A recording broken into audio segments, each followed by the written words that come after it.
Hari ini saya Resti Amalia dari kelompok kedua, kelompok 3 Angkatan Latsar 23. Saya di sini bersama Pak Ardi. Ya, Pak Ardi ini adalah sekretaris jurusan aquaculture.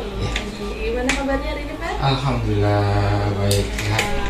Senang sekali bisa bertemu dengan Pak Ardi untuk mewawancarai tentang pelayanan publik yang ada di kampus ini, khususnya di aquaculture ya, Pak.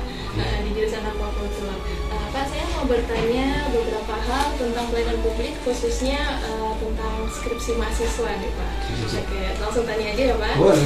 Pertanyaan pertama, bagaimana proses pengajuan skripsi mahasiswa nih, mulai dari pendaftaran sampai ke sidang? Oke, secara umum mahasiswa itu boleh mengambil skripsi ketika dia sudah mencapai SKS lebih dari 120 SKS. Jadi ketika sudah melakukan 120 SKS, umumnya di semester 7 setelah sudah selesai PKL dan dia sudah bisa mengambil skripsi. Jadi kami memberikan link pendaftaran, membuka link pendaftaran untuk mereka mengajukan nama, mengajukan judul skripsi, kemudian mengajukan pembimbing 1 sampai pembimbing 2-nya.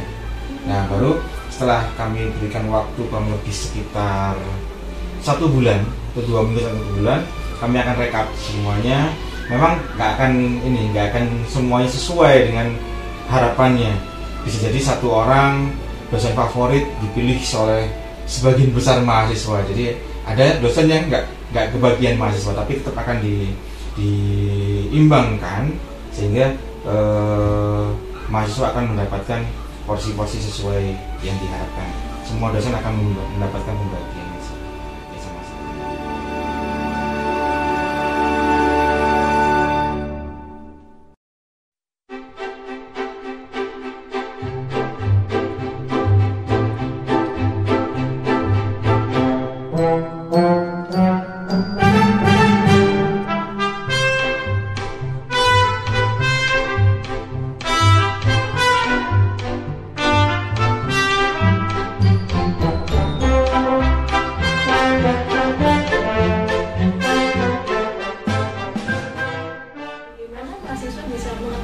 Profil dosen nih yang akan mereka pilih untuk jadi pembimbing 1 dan 2. Ya, jadi dalam pendaftaran itu memang sempit ya di aquaculture ini.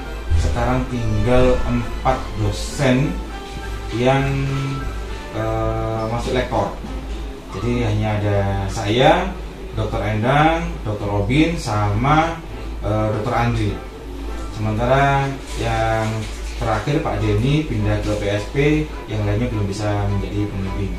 Jadi 4 itu untuk profilnya sebenarnya mereka sudah ketemu dalam perkuliahan. Jadi kita tidak memberikan profil khusus, namun ada pertemuan dengan mahasiswa yang menyampaikan bahwa kalau misalnya arahannya bidang genetik atau bidang-bidang yang aquaculture mungkin ke saya, nutrisi.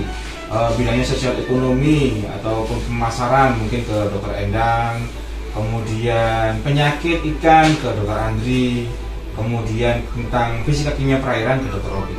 Arahannya pembagian seperti itu saja. Kalau profil detailnya mereka sebenarnya sudah kenal dengan kami.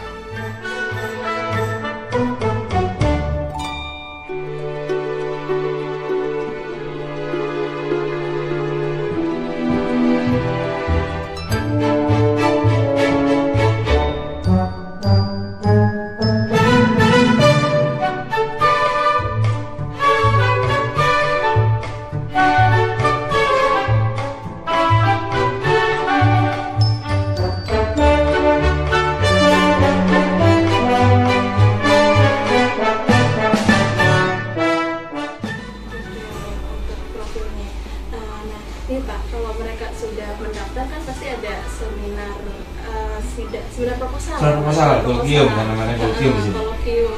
Nah, itu nanti ada seminar hasil ya. Iya. Nah, itu untuk mengetahui hasil dari seminar proposalnya itu kira-kira bagaimana ya? Hasil itu menyangkut pada nilai atau bagaimana? Iya, jadi nanti setelah mereka presentasi kan pasti ada nilainya. Kalau feedback kan biasanya langsung ya Pak. Nah, nilainya itu Pak. Jadi mereka kan untuk ke tahap berikutnya mereka tahu. Oke. Jadi nilai itu sebenarnya mereka sama seperti mata kuliah. Ketika mengikuti mata kuliah, mereka melihat isi akad. Kalau yang mata kuliah kan biasanya setelah UAS, kemudian ada batas waktu, mereka lihat isi akad, oh ada nilai yang sudah keluar. Tapi kalau kolokium, seminar hasil, sama sidang, biasanya antara paling cepat biasanya 1 hari sudah mereka sudah bisa melihat berapa nilainya. Tapi kalau feedbacknya biasanya kan ada catatannya, revisi apa yang diperlukan memang bisa disampaikan langsung oleh dosen kepada mahasiswanya. Tapi untuk nilai memang sebenarnya mahasiswa itu dikasih tahu kok, misalnya mengulang atau tidak. Nah, ketika tidak mengulang atau lulus dan mereka hanya bertanya-tanya kan, nilai saya berapa? Nah, mereka tahunya di aplikasi Siakat itu. Mereka akan tahu bahwa oh kolokium saya dapat nilai A, kemudian hasil saya berapa. Kalau misalnya sidang biasanya malah disampaikan langsung gitu kan berapa nilainya. Seperti itu. Tapi di Siakat akan kelihatan semuanya. Apakah sesuai atau tidak, mungkin mahasiswa bisa komplain dari hasil Siakat. Berarti hasilnya bisa dilihat di Siakat. Bisa.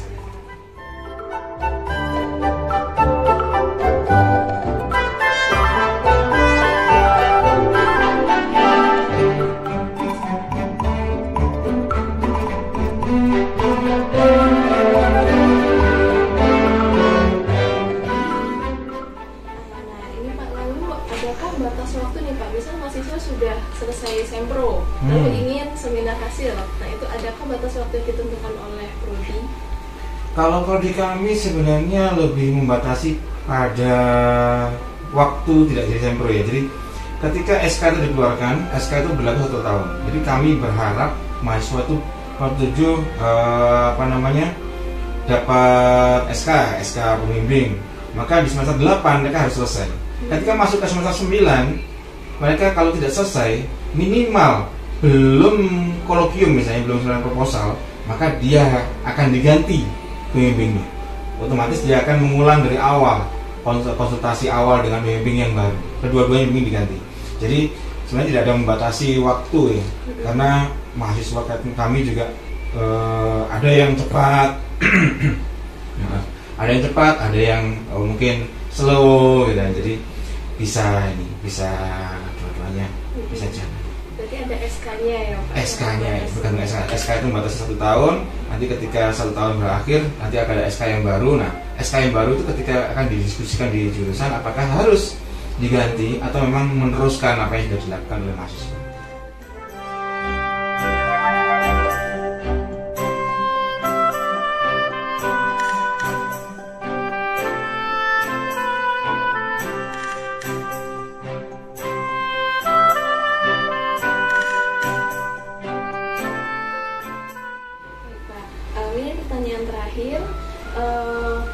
Bagaimana jadwal seminar proposal, seminar hasil, dan sidang skripsi ditentukan? Oke. Jadi ini memang baru yang kami terapkan di semester ini. Pengajuan jadwal kami ini membatasi untuk semester ini pada hari Selasa dan Kamis. Selasa dan Kamis mulai dari jam 8 pagi sampai jam 12. Itu kami membuat slot itu untuk kolokium, seminar dan sidang.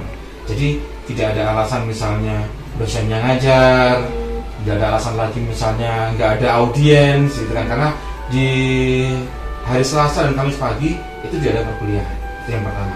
Yang kedua, kami punya sebuah SOP bahwa kalau mengajukan itu ada linknya secara online, mengajukannya minimal maksimal 7 hari sebelum pelaksanaan. Jadi 7 hari sebelum pelaksanaan mereka daftar, maka akan diterima, dibuatkan jadwal apakah di hari Selasa jamnya, apakah di hari Kamis. Jadi memang sih dulu pernah sampai sehari sebelum acara ada yang baru daftar. Nah, ini akan merepotkan, jadi kita memberikan jangka waktu itu sih untuk ini. Oke, itu sudah diberi link dan nanti akan ditentukan seminggu sebelumnya. Ya. Dan harinya juga sudah diplot ya Pak, di slot. Diplot untuk hari-hari biasa ya. Tapi kalau misalnya sudah selesai UAS atau pas hari libur, semua hari bisa digunakan. Jadi kami berusaha agar mahasiswa itu terlayani dengan baik. Dalam arti jangan sampai 4 penguji itu ternyata satunya bisa, yang 2-nya ngajar misalnya gitu kan ya. Jadi tidak ada alasan lagi dengan alasan ngajar. Meski demikian masih lah ada kendala-kendala yang perlu perbaikan-perbaikan seterusnya. Baik Pak Ardi, terima kasih atas waktunya dan jawabannya. Sekian wawancara dari kami. Assalamualaikum warahmatullahi wabarakatuh.